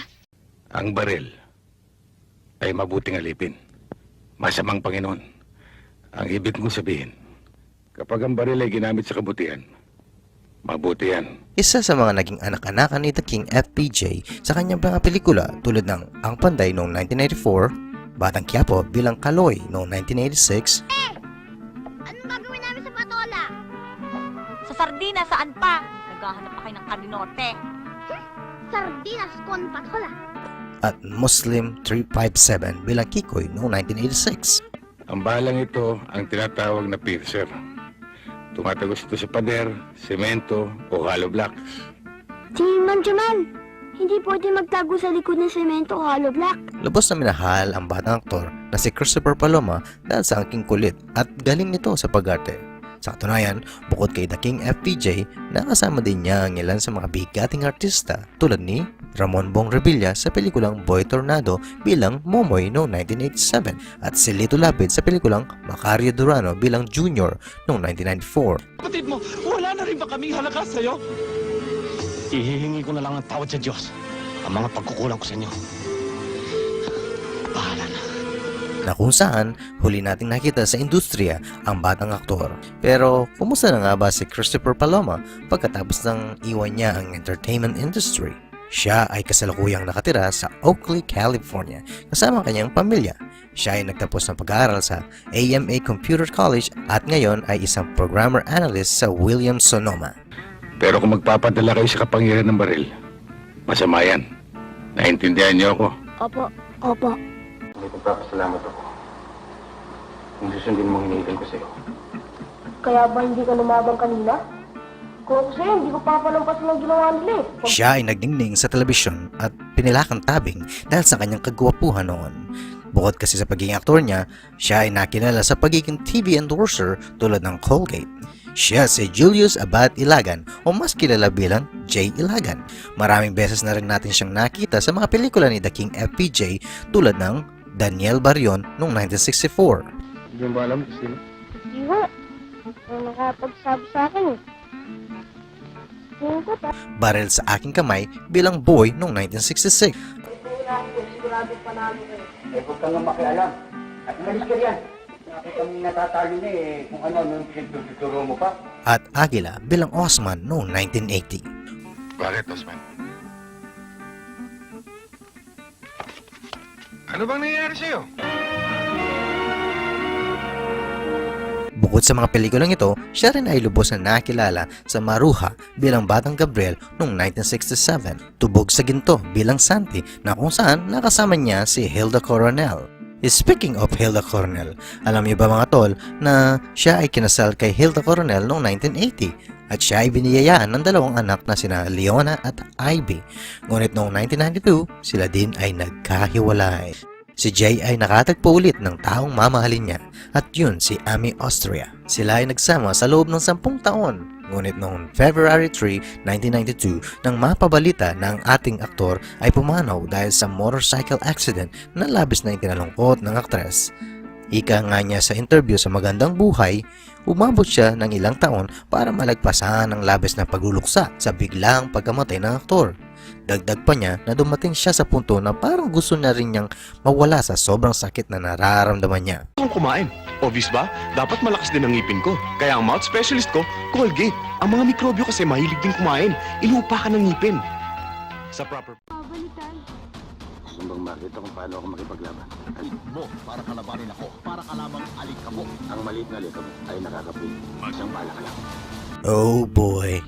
Bago pa man natin nakilala ang mga sikat at cute na child star ngayon, si Julie Pearl Apostol Postigo o mas nakilala bilang Julie Vega ang isa sa mga pumukaw muna ng atensyon ng sambayanan.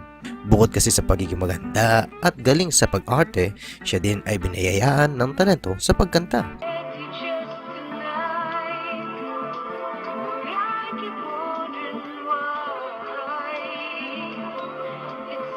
Sa murang edad ay sumabak na sa entertainment industry si Julie. Siya ay isa sa mga naging commercial model ng Pure Foods at Band-Aid. Siya rin ay madalas na makitang kasama sa pelikula ni The King tulad ng Isang Bala Ka Lang bilang Angela Rodriguez. Minatan magsusuot. Masakit pa ba ulo niyo, Tay? Oo, sobra. Parang binibiyak. Bakit? Dahil sa nangyari kanina o dahil sa nainom niyo kagabi? At durugin si Totoy Bato bilang Lucia. Bukod sa mga pelikulang ito, siya rin ay lubos na nakilala sa Ang Mga Mata ni Angelita. Ako nalulungkot. At alam nyo, marami kong gustong itanong sa inyo. Una, gusto kong makita ang aking mga magulang. At siya ang original na Annalisa.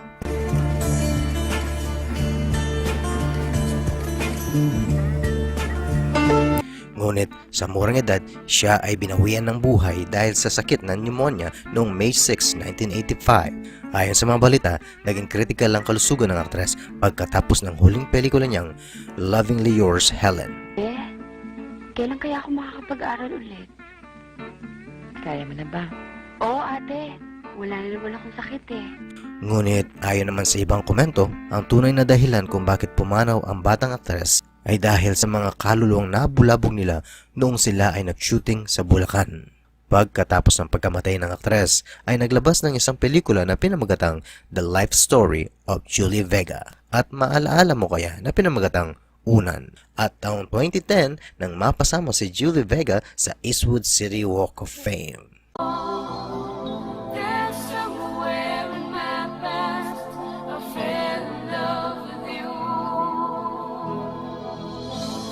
Hello my friend! Welcome back!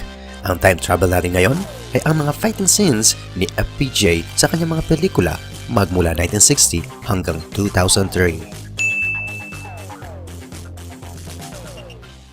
Sa ekseneng ito ay ang pagkikilaban sa tunay na nagmamay-ari ng lupain sa Rancho Grande.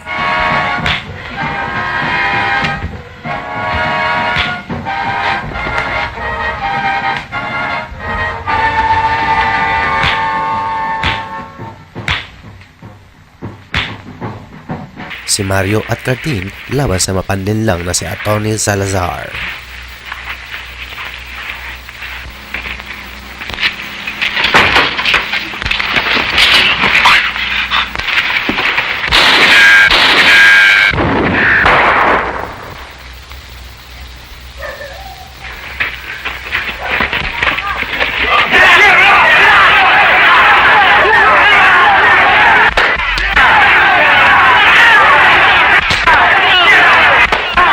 Ang magkakapatid na Albano at ang kanilang matatag na labanan na walang iwanan.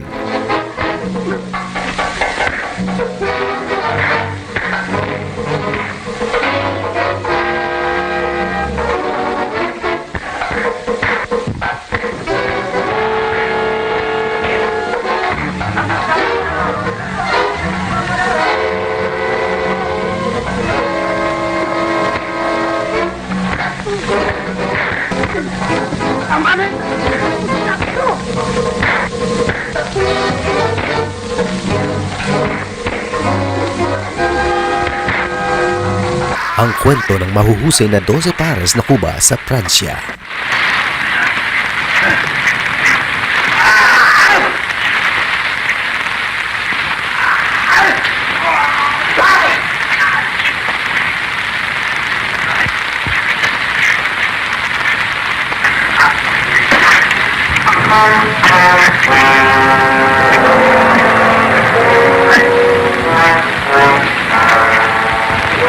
Eksena ng bakbakan kasama ang legend Pinoy boxer na si Gabriel Flash Elorde.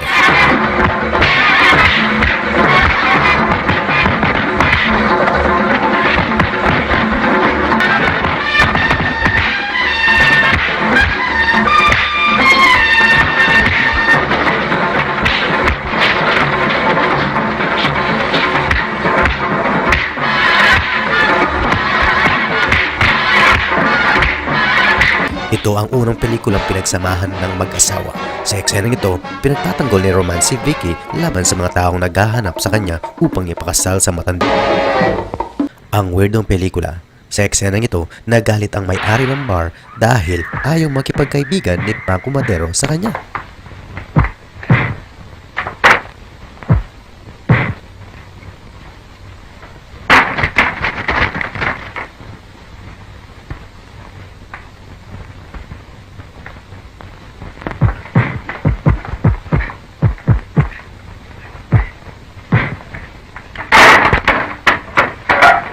Ang pinagsama-samang alamat ng pitong kilabot na may kani-kaniyang talento.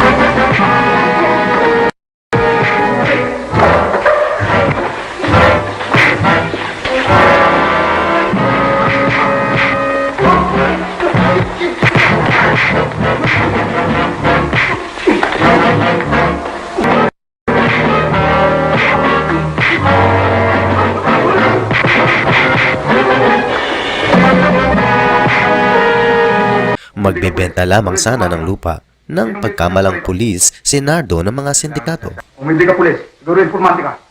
Sinong may ito sa'yo pumarito? Hindi ko na alam sinasabi. Ah, hindi ba?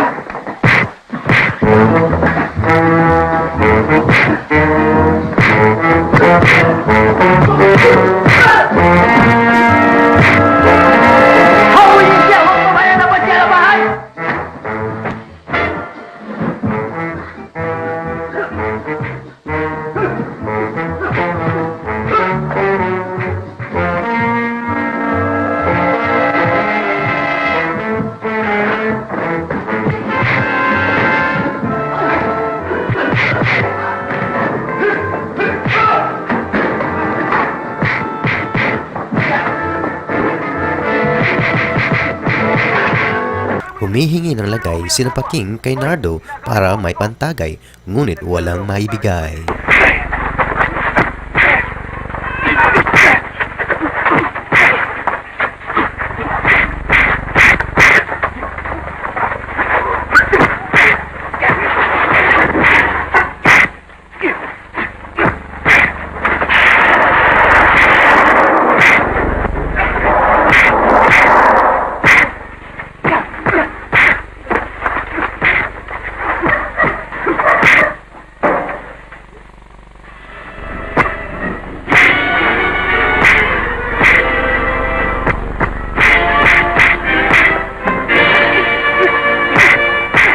Dampot pukol sa lo tungkol sa tatlong magkakaibigang basurero laban sa mga sindikato.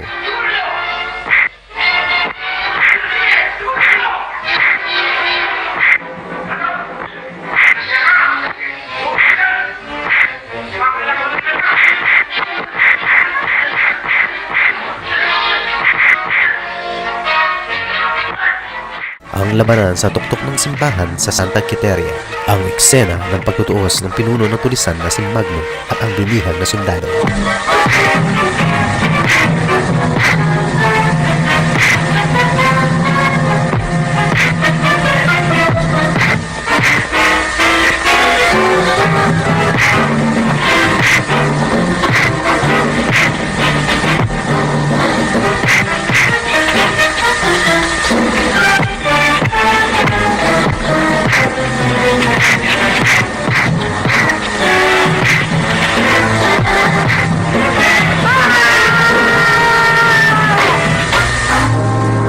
Ang matinding labanan ni Leon at Joe.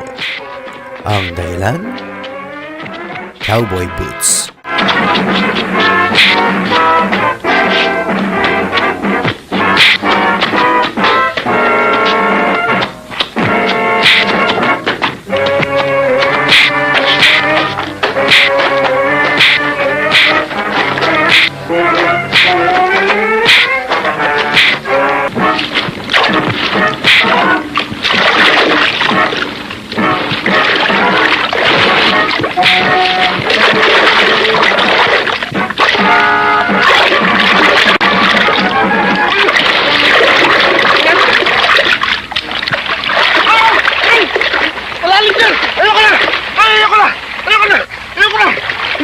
mo ako, ha? Ano ko, susali ko lang! Susali ko lang, puta mo! Ito! Ay! Ano ka lang, ha? Ay! Susali ko lang! Ito! Di bale. Kakaroon din ako niyan. Mas maganda pa dyan. Alam ko. Sanay ka naman kumuha na hindi sa'yo eh. Ang nakakamanghang pagbaril ni Esteban sa gatilyo ng baril.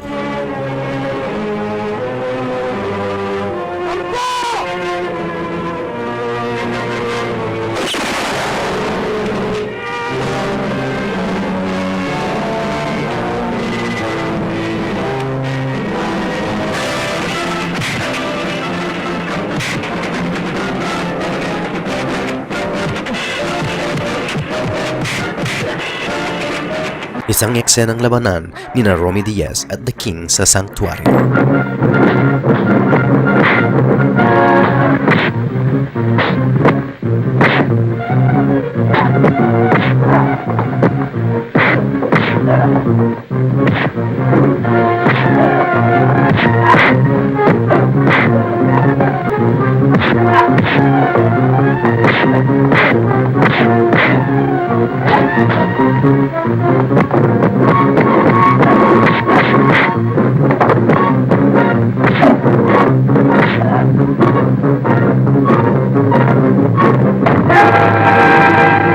Ang paghihiganti kay Cardoso sa mga pinaslang niyang pari sa Andalusia.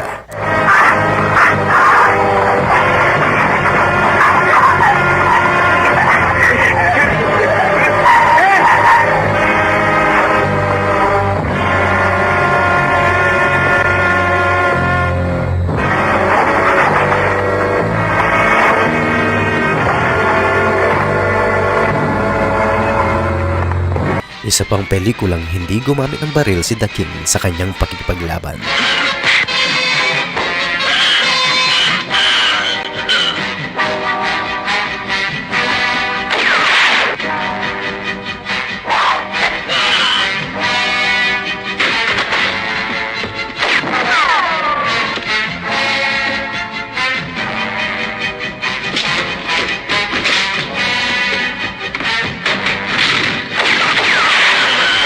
Si Totoy Bato at ang kanyang sandong kulay rosas laban sa hambog na kalaban. Ano ba? Bakit hindi ka sumuntok? Puro ilag na lang ba gagawin mo? Sumuntok ka naman! Naiilang ako sa ginagawa mong yan eh.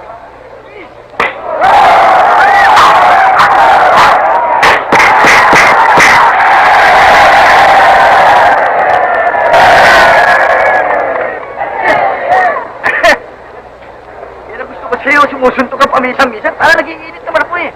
Kanina pa ako nanlalamig eh.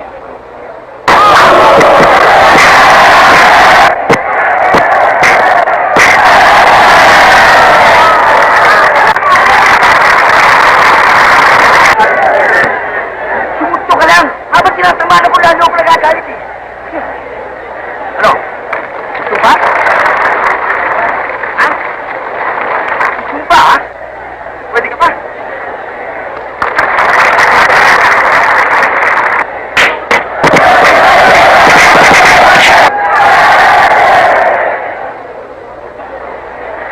Wala ka ba? Sinabi ko siya habang sumusuntok ka, lalo na akong nag-iinit eh. Ano? Gusto pa? Ha?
sikat na labanan ni Lizardo at ang Panday, ang labanan ng kabutihan sa kasamaan.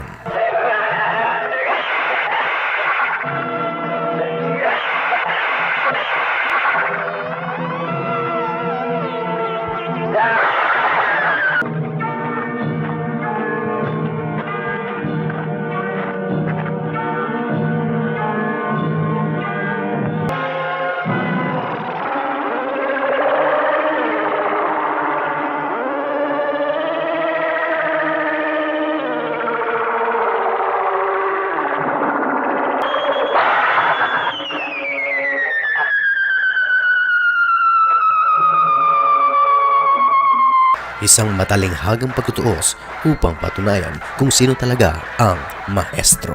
Kakalmot-kalmutin kita na parang kuting. Pagkatapos, kita'y sisilain. Ang mga sinasabi sa'yo'y niuukol. Yan may pangako.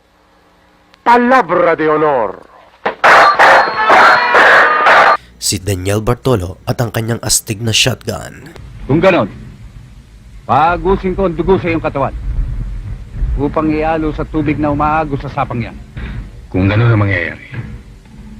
Pero kung ang makamandag mong dugong iaalalo sa agos niyo, maaaring tuluyang matuyo ang sapang bato. Pag ganon, ha?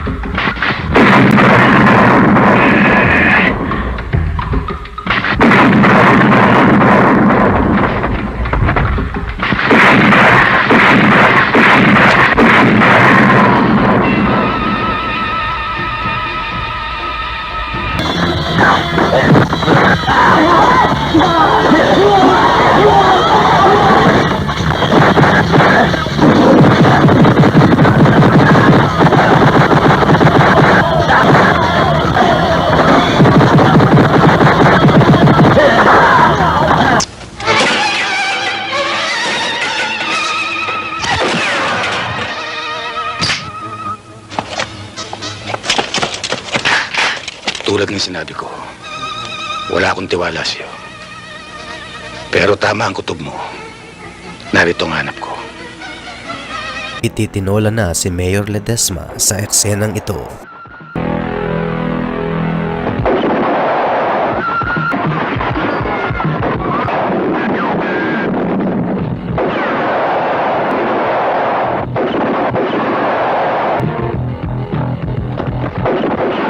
Kung kapatid ko ay sisiw, at ikaw ang tinali, ako naman ang magtitinola sa'yo. Hindi ko alam.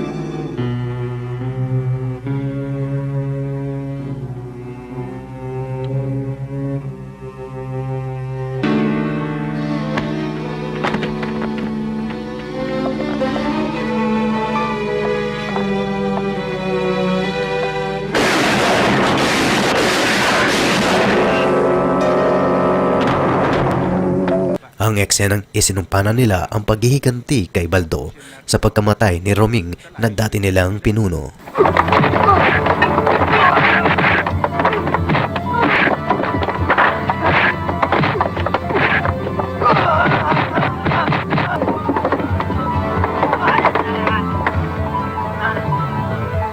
Lima, sa gawing kanan mo.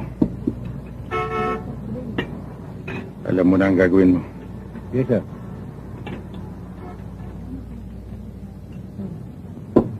Muna na kasi, sir. Sir? Saan tayo magkita? Kusina, bukas ng umaga. Yes, sir.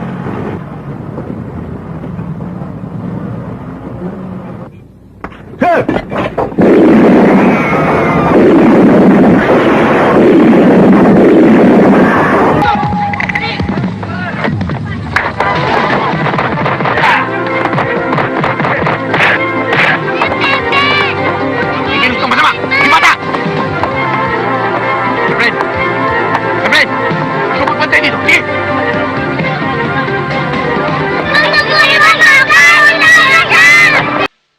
Ang komprontasyon ni Victor kay Mr. Valencia ang inutusan ni Doña Marisa upang patayin si Jerome Banal. Mr. Banal, Anong ginagawa niyo rito? Ikaw, anong ginagawa mo rito? Kasi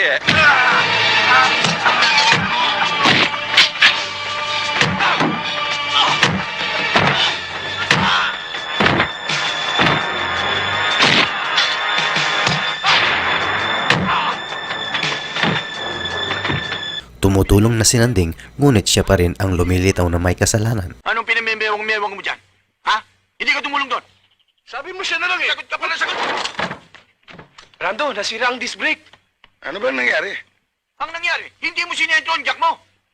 Sinentro ko yan. Hindi mo ba hinandrek? Siya alam mo namang mga tawang ko, mas pa pala. Huwag naman ganun. Hiram mo na nga yung jack ko at cross range. Lumalabas pa akong... Kung hindi dahil sa jack mo, hindi masisira yan. Bayaran mo yung disc brake na yan. Mahal yan. Ba't ko babayaran yan? Hindi ko naman kasalanan. Ang ibig mo sabihin, ako pa may kasalanan? Basta't bayaran mo yan. Teka. Alam mong totoo niyan. Ikaw ang... Dahil kumukuha ka ng mga taong...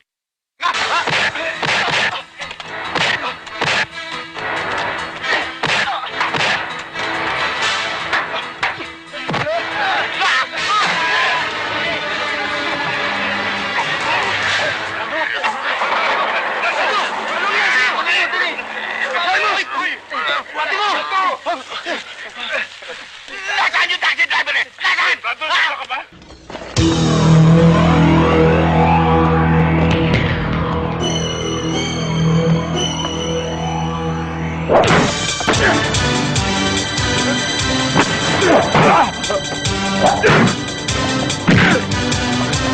Mando!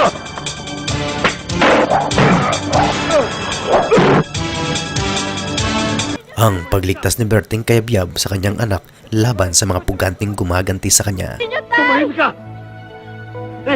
Tume, pare! Uy, tume! Uy! 2 taon mo akong pinuro sa kulungan.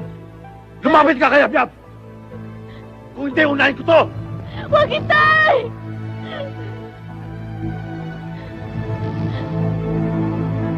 Dante, huwag mong damay ang aking anak. Pag-usapan natin to. At naniniwala naman talaga si Berting na babalikan mo siya. Huwag mo akong patayin. Nangangako ako sa iyong hindi na magpapakita kailanman sa inyo. Kung gusto mong mabuhay ang babae ito, ibaba mo babae mo!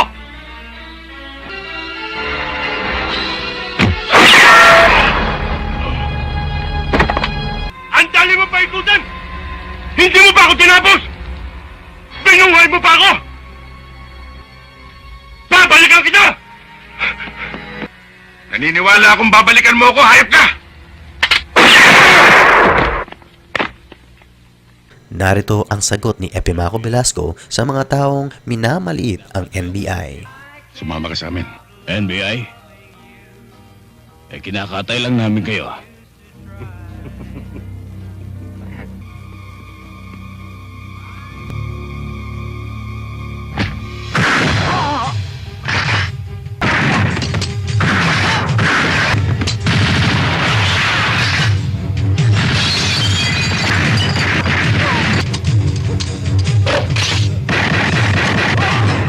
Mahirap, ngunit naging matatag pa rin ang prinsipyo ni Daniel kahit napapaligiran na siya ng katiwalaan. Teka, parang...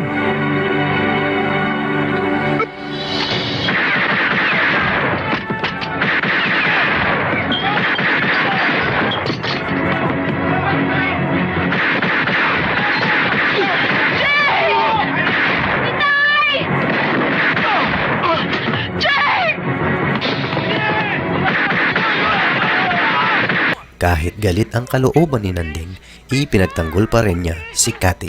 Please! Tumawag ka ng pulis! Please, help! Pulis! Dirty rat!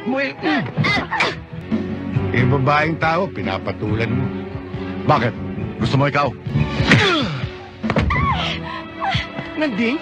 Also you? Don't what me, ha? Tinamaan ako. Oy, Tino, pagsabihan mo itong pinsan mo, ha? Ayusin niya pagmamaneho niya. Baka balang araw banggain niya lahat yung mga sasakyan dyan, ha? Ipinagtanggol ni Cardo si Carmen sa mga lalaking bumabastos sa kanya.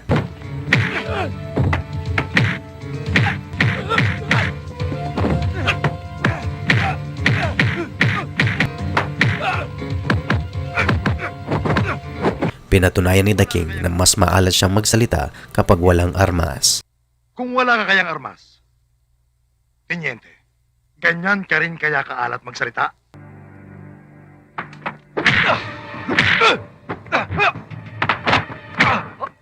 Ang protective father na si Badong Rivera laban sa mga nambabastos sa kanyang anak na si Joey. Tapang! Sino ba pinagmamalaki mo, ha? Tatay mo? Nasaan yung tatay mong kalbo? Ayun oh!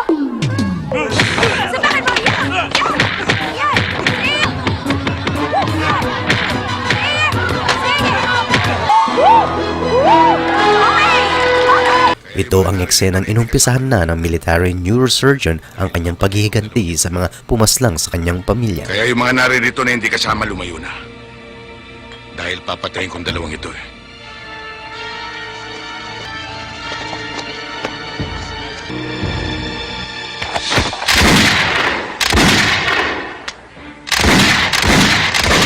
Ang huling sword fight ni The King.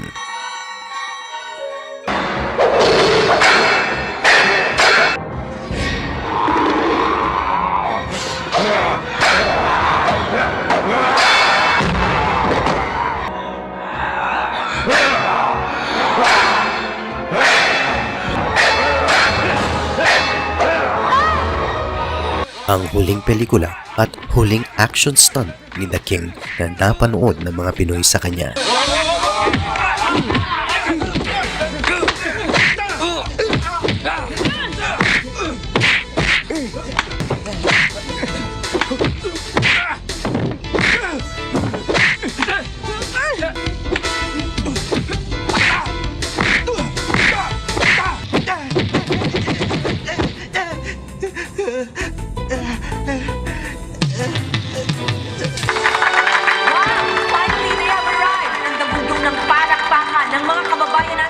Isa lang po ang may papangako ko sa inyo. Kung sakali man ako'y papalarin, I will be a true servant of the people. Maglilingkod po ako sa bayan.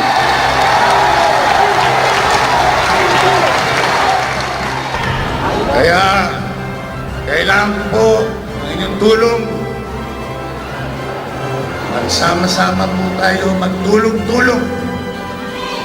At kumilos na para sa isang bagong umaga. Maraming salamat.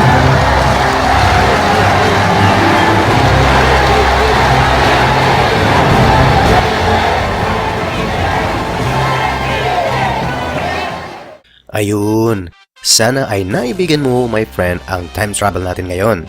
Nostalgic, di ba? Nakakamiss si The King, no? At siya nga pala, nais ko rin batiin ng belated happy birthday kay Pamela na lagi nanonood sa Dalton Channel. Isa yan sa pinakamatatag na subscribers. Okay, maraming salamat sa panonood. Muli, ako si Kuya Dalton, nagsasabing always smile and be a blessing to others.